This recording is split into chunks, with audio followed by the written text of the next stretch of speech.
The field of speed seduction was initially developed by Ross Jeffries and promised that you could get any woman you want into bed with just a few hypnotic lines. But when you dig deeper into the seminars, a lot of what Ross was doing was actually helping a lot of men heal from traumatic relationships and lack of self-esteem around women. And in this video, I will tell you from my experience the 3 rules or principles or concepts that allowed me to make those methods work as fast as possible. And since most of the field of speed seduction is known as a series of hypnotic scripts or language patterns to just use word for word, I will say the first big principle to understand to get your mind out of this issue is to stop focusing on patterns and start focusing more on female emotions. Most guys just get stuck inside their own head because they are reading way too much stuff. They try to memorize every possible book under the sun before actually trying to use all the material they are learning from, and that paralyzes their head into too much overthinking. Whereas even when Ross talked about how he developed those patterns,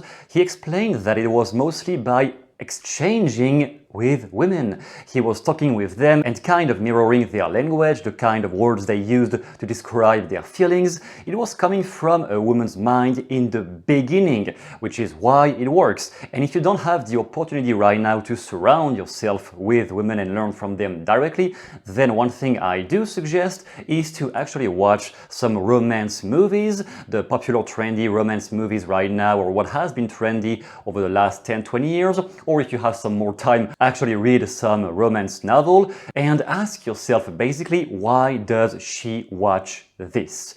Which emotional need or emotional lack is she trying to fulfill by watching this? The deeper you get into the female mind and how does she think, how does she feel, why does she feel this, what kind of need is she trying to respond to by doing this or saying that or watching that type of stuff, the more easily you will talk in a way or speak or think in a way that will tantalize her mind much more as you interact with her. And to get even deeper, whenever you figure out that, okay, I know she's watching that movie or that TV show or Vampire Diaries or whatever because she has this need, okay, she has this need for maybe finding somebody she can trust. That is a need she has when she's watching this. Fine, why does she need, one step further on the higher frame, why does she need to find somebody she can trust?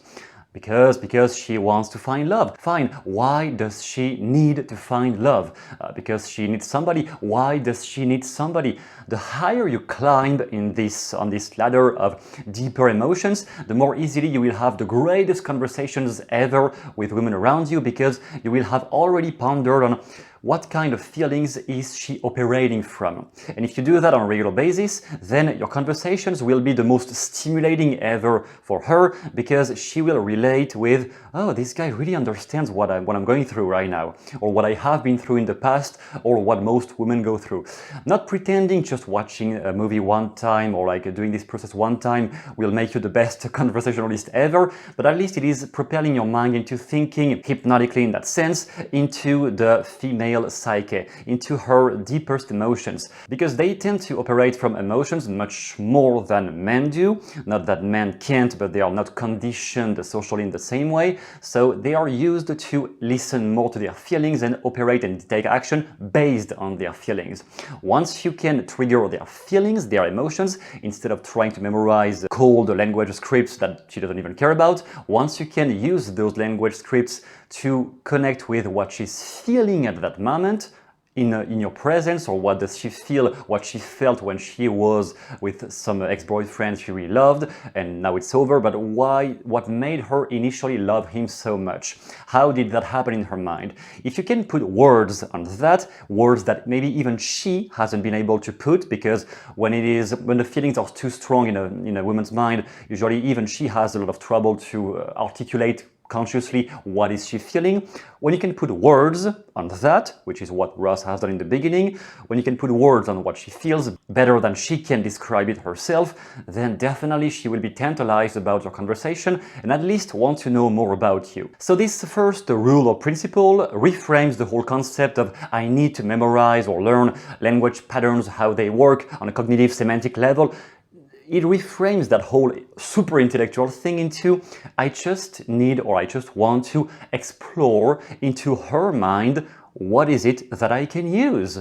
Because if I am more in tune myself with how do female emotions work, then I can just witness in her mind through the conversation what is it in her mind that I can use to make her use those feelings again, to trigger those feelings again and make them come out into consciousness, at least at that moment when she's with me. And I can use those language patterns then to see how her emotions can serve her in the best way. Not to induce anything negative, just how might she have a more pleasant time when she's around me. In that sense, every date you have, every conversation you have with a woman you like is simply another opportunity to sharpen your understanding of how the female mind works. At some point, this becomes intuitive and you don't have to think anymore about what to say, you just say the right thing at the right time anyway. Rule number 2 is to better develop or charge yourself up with the right states ahead of time. When we talk about neuro-linguistic programming, there is a huge discussion and concept around states. How do you handle your own states, emotional states, internal states? How do you feel right now just watching this? How did you feel yesterday? What is the difference between a day where you feel great and a day where you feel like shit?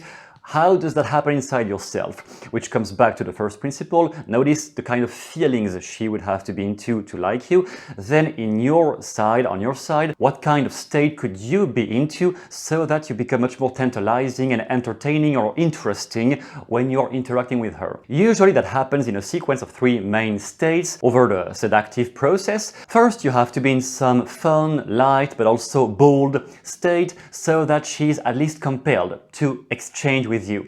If you look like a dead fish at the moment you meet her, probably she won't be that much interested into knowing who you are. But if you are in a fun, energetic state and you like to talk about life and you have tons of great things to talk about because you are energetic, you are playful, you're fun, then at least it is catching the attention. I'm not saying you have to be a comedian if it is not your personality, definitely not, but at least can you be one step above her in terms of energy levels?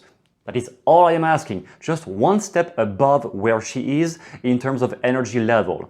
Except if it is in a wild nightclub and she is a crazy drunk, then it is a reverse. How calm can you be in that instance? But if it is in most contexts of life, then she will be in a whatever regular mood of the day. And can you be at least more interesting, one step more interesting in your conversation than the tasks or the things she's currently doing or thinking about? Whatever, maybe she's at work, can you be at least slightly more interesting than the state she's into right now? And you develop that ability by remembering yourself what were the moments where you have been the most energetic with your friends, maybe during some workout, whatever, and how could you bring more of that playful attitude into the conversation. Remember what it felt like, notice what kind of thoughts you had in your mind.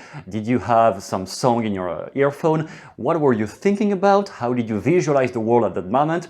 And bring more of that state back into consciousness just before you go in and approach somebody you like. And that skill of developing the right state will just become natural also at some point, but it is still a skill, so something you can practice and develop so that all the right patterns, things to say, that will come to your mind much more easily, fluently, and you will improvise more faster if you are in a playful, joyful state where you take yourself much less seriously. Then the second big state is more the one I think most guys have trouble with, the vulnerable openness connection state.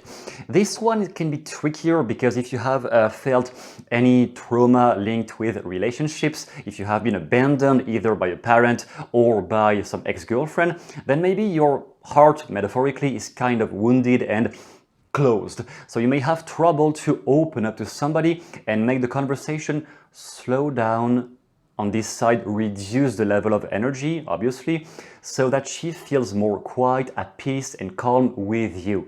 The quieter and the calmer she feels around you, the more likely you can knit that into a sexual encounter. Whereas if it is just playful fun all along, then you might kiss her, make out, whatever, but that will likely not last and she will just forget about you because she was not connected enough to you to really want to meet you again. So charging up that state of emotional connection to me is trickier because it is not just about remembering a time when you felt a connection that might work, but for somebody who's really stuck and cannot really open emotionally to people, then it might require a slightly bit of therapy somewhere, just noticing, is there anything you feel vulnerable about in your life that you have trouble sharing, talking about?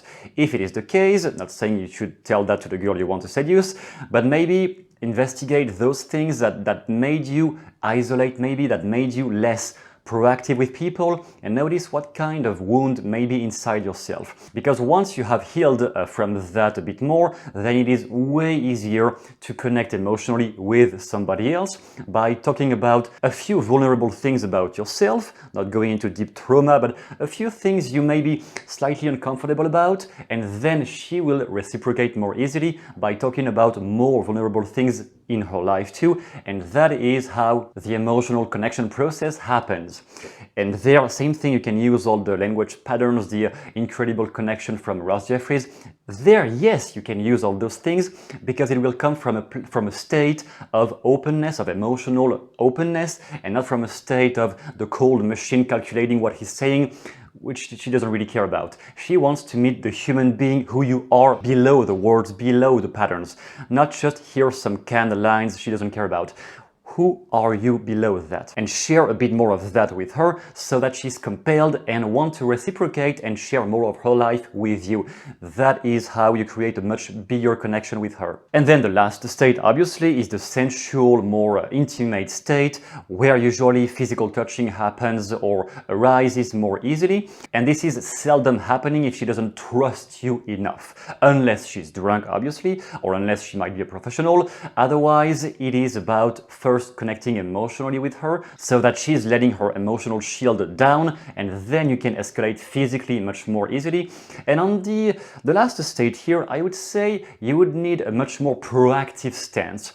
Usually in the emotional connection phase, slow down, take your time, don't rush, but once there is some touching and she's okay with it, she's not trying to push you or anything, then I would say here you need to be much more dominant and much more proactive, without which she might just get bored and think, well, I just sent him all the right signals and nothing happened. There, be much more proactive, and there, if you want to use speed seduction again, definitely go into highly sexual topics. Don't stay into connection forever. At this phase, if there is some touching and she's fine with it, then if there is still some conversation, definitely amplify with strong, discussions about orgasm or things much more graphic and visual, or even just sensual, because that is the moment where, yes, you can use those things.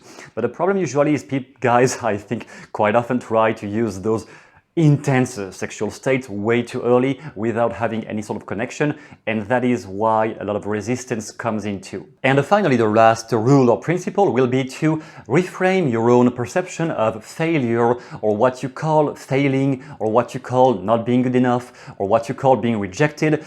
Just change the whole perception of that, and that is a huge component of the original Ross Jeffries seminars. It was to change the perception you have of yourself, of why should she meet you, and how do you describe what's happening when you don't get the response you wanted from her. She's not reacting to your seduction patterns, or she's not jumping into your bed. What does that mean about you? Let's clarify all of this. First of all, when I tried to really approach, when I was younger, I really tried to approach a lot, and I was getting a lot of rejection. But one time, during 1 week, it was some challenge, I had to approach 100 women with the 3-second rule in less than 7 days. Yeah, that was those stupid challenges we throw at each other when we are 20 years old. You know the story. But basically, I did that, and the first 2 days were like a nightmare. It was so hard to get past my fear of going in and approaching. But what happened during I think the 3rd and 4th day up to the end was that I realized how many of the girls I was approaching were just in random states all day long. The ones who were rejecting me or pushing me away, it was not even against me personally, it was just, okay, they had different moods, because I could meet one who's super cute or one who's not really that cute, whatever. There was no correlation with how beautiful she is or not. Not even that, and I could meet one who was just pushing me away as if I was nothing, and one who was super polite, super nice, chatting with me as if she knew me already. And I realized many girls you think are rejecting you, they are just not in the mood that day. That's pretty much all about it. Quite often it's not even about you, it is just that she's not in the right state at that specific moment to interact with you, and that's all. So it made me reframe a lot of things in my head, and I hope you can reframe that too in your own mind if you kind of get stuck here. Not all of your interactions have to be great. Not all of your encounters have to be extraordinary. Even if you have the most impressive hypnotic conversation skills, even with that, some women will just not care about you because they may not be in the mood that day, because they have a boyfriend and this is super serious between the two of them. Whatever the story is, just stop taking things so personally. It will definitely accelerate your progress. So the question that arises in my mind at this point was, what stops me, or what stops you right now, from treating all of those material, all of those language skills, what stops you from treating all of that as a simple learning curve? What stops you from accepting, tolerating the idea that all of those things you are experimenting with, they are not made to get a result, get her into bed, get her number. They are not made to get a result or response from her. They are simply made to develop your own skills in an enjoyable way, in a playful way, much more important. How can you become more playful about this? And you detach from the pressure of, I have to get her, I have to get this one, oh, she's so perfect. You kind of get more and more away of that neediness mentality by asking yourself, what does it mean about you if or when she rejects you? Does that mean anything about who you are as a person? Because if it does, then you have a much more serious issue than not getting laid, I can assure you. Because just one random girl in your life, or like in life around you, in the world around you, telling you no, goodbye, if that alone can destroy your self-esteem, you have a much more serious issue than than not getting laid, or not getting this one or that one. It is more a self-worthiness issue. So why do you need to make that happen now? If you try to meet a girl you met on Tinder or whatever, and she's just evasive, doesn't really care about you, why do you need to make that happen with this one specifically? Because there's going to be at least 3,000 other women around you that you could potentially meet, and one of them will definitely be glad to interact with you. But that one you are obsessing over or think she is the one, why do you need that one so much? I'm not talking about somebody you had an actual relationship with, none of that. Somebody you don't even know.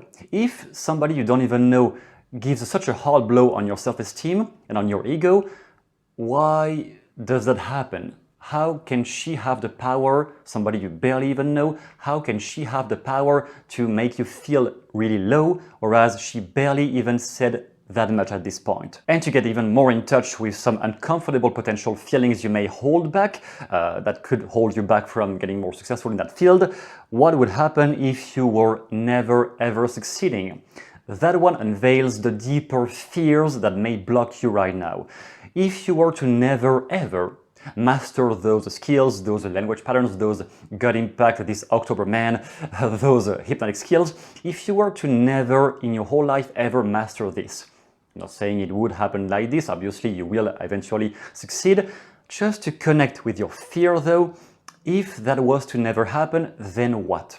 What would that mean about you? What would that mean in itself? Because once you can get in touch with that deeper fear, or that much more uncomfortable thing, and work on that specifically, then you will be unstoppable.